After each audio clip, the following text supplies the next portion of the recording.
Indian civilisation and culture एक निबंध है जो कि महात्मा गांधी के द्वारा लिखी गई book the experiment with truth का एक भाग है।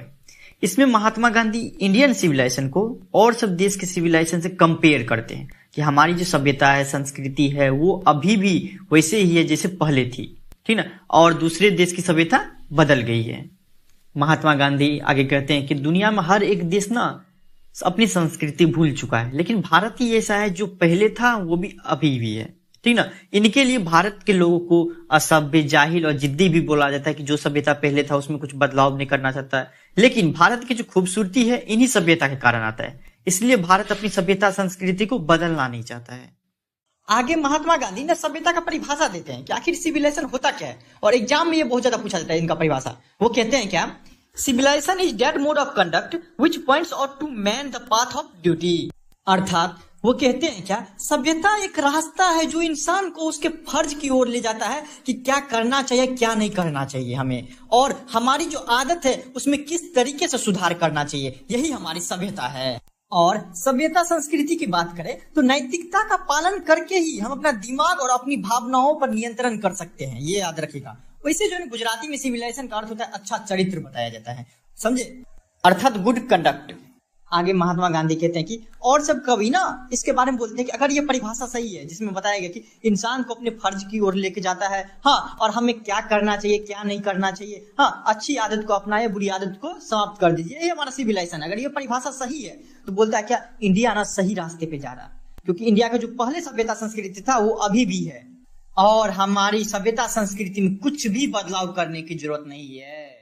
आगे वो कहते हैं कि mind is a restless bird, the more it gets the more it wants. अर्थात क्या कि मनुष्य का दिमाग ना एक चंचल पंछी की तरह होता है, हाँ, जैसे कि पंछी एक डाल से दूसरे डाल पर हमेशा जाते रहती है, उसी तरह मनुष्य का शौक जो है, मन जो है, एक चंचल पक्षी की तरह होता है। एक शौक पूरा होता है, दूसरा सपना तुरंत चालू हो जाता है उसका।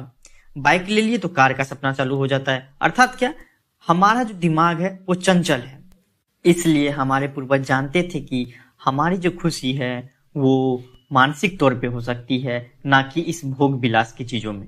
इसलिए वो हमारी सीमा जो है वो तय कर दिए थे और बोले हैं कि खुशी छोटी छोटी चीजों में हो सकती है, ना कि लग्जरियस आइटम में खुशी मिलती है। वो आगे कहते हैं कि जरूरी नहीं है जो पैसे वाले हैं वो खुश होंगे और जो गरीब है वो हमेशा दुखी रहेंगे, जबकि वो उसके उल्टा देखिए कि जो गरीब है वो जितना कमाते हैं बस उसी में खाते हैं, पीते हैं और उसी में खुश रहते हैं।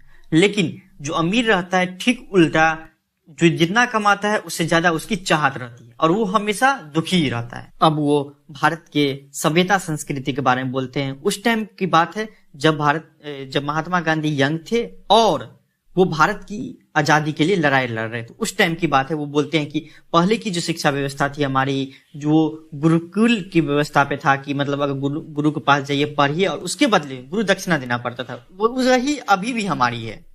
और ऐसा नहीं कि हम मशीन का आविष्कार नहीं कर सकते हैं, लेकिन हम मशीन का आविष्कार इसलिए नहीं करते हैं क्योंकि हम जानते हैं कि लोग उनके गुलाम हो जाएंगे, इसलिए हम मशीन का आविष्कार नहीं करते हैं। लोगों का रोजगार छिन जाएगा, इसलिए हम मशीन का आविष्कार नहीं करते हैं। वो कहते हैं कि हमें गांव में ही रहना चाहिए क्योंकि शहर में कोई किसी से मतलब नहीं रखता है, हाँ, यहाँ पे कोई भी खुश नहीं रहता है और चोर डाकुआ का गिरोह रहता है वहां पे और गलत गलत काम होता है, इसलिए हमें गांव में ही रहना चाहिए, एक दूसरे से मिलके रहना चाहिए, एक दूसरे की सहायता करनी चाहिए। ऐसा महात्मा गांधी का मानना है और महात्मा गांधी दूसरे को भी संदेश देते हैं कि हमेशा हमें गाँव में ही रहना चाहिए और हमें वहीं पे संतुष्ट रहना चाहिए। वो ये भी कहते हैं कि हमें मेंटली रूप से, दिमागी रूप से तेज बनना चाहिए, हाँ, ना कि फिजिकल। देखे होंगे कि आप कि राजा महाराज कितना ताकतवर होता है, लेकिन उनको भी झुकना पड़ता है सोर्ड ऑफ एथिक्स के सामने, अर्थात हमारे ऋषि मुनि के सामने, क्योंकि वो उनसे ज्यादा विद्वान रहते हैं मेंटली। इसलिए हमें काम करना चाहिए अपने शरीर से ज्यादा अपने दिमाग पे, ज्यादा चीज पढ़ना चाहिए, ज्यादा चीज समझना चाहिए। और वो गाँव में रहने के लिए एक और रीजन देते हैं, यहाँ पे जन वकील हो या वैद्य हो वो लूटते नहीं है, हाँ, या फिर मान लीजिए कि गांव में जन आपको दलाल उलाल नहीं होता कोई काम कराने के लिए, तो इस सब से मतलब बचने के लिए वो बोलते गांव में ही रहना चाहिए, क्योंकि यहाँ पे जो सब किसी न किसी का हेल्प करता है, ना कि वकील हो या डॉक्टर हो, इंजीनियर हो, सबको लूटता है। शहर में जैसे लूटता है उस तरीके से नहीं लूटता है, इसलिए हमें गांव में ही रहना चाहिए। महात्मा गांधी आगे कहते हैं कि ऐसा नहीं है कि पश्चिमी सभ्यता से पूरी तरीके से घृणा करते हैं, लेकिन वो हमें प्रभावित नहीं करते हैं। पहली बात तो पश्चिम में क्या होता है, भगवान सबको नहीं मानता है, लेकिन भारत के लोग भगवान को मानवे करेगा, उससे उनको अलग टाइप का कॉन्फिडेंस आता है। और ऐसा नहीं है पश्चिम में आविष्कार नहीं है, बहुत बहुत अच्छा तरीके से आविष्कार हुआ है। अभी मोबाइल ले लीजिए, इंटरनेट ले लीजिए, या फिर जो भी चीज रहता है वो पश्चिम में ही ज्यादा होता है। ठीक, तो वो आविष्कार हुआ है, ऐसा हम मानते हैं। लेकिन अगर भारत को एक अलग ऊंचाई पे पहुंचना चाहता है भारत, उसके लिए महात्मा गांधी का मानना है कि पश्चिम की सभ्यता जो है, मॉडर्न सिविलाइजेशन है, उसको त्याग करना चाहिए। क्योंकि भारत का अलग अस्तित्व है, अलग व्यक्तिगत है, हाँ, अलग इनका जो है ना आपको दायित्व बना हुआ है, और वो अलग दिखावे में नहीं आना चाहिए। वो जो भारत का दिखावा है, भारत की जो खूबसूरती है, वो आपको भारत की संस्कृति के कारण ही आता है।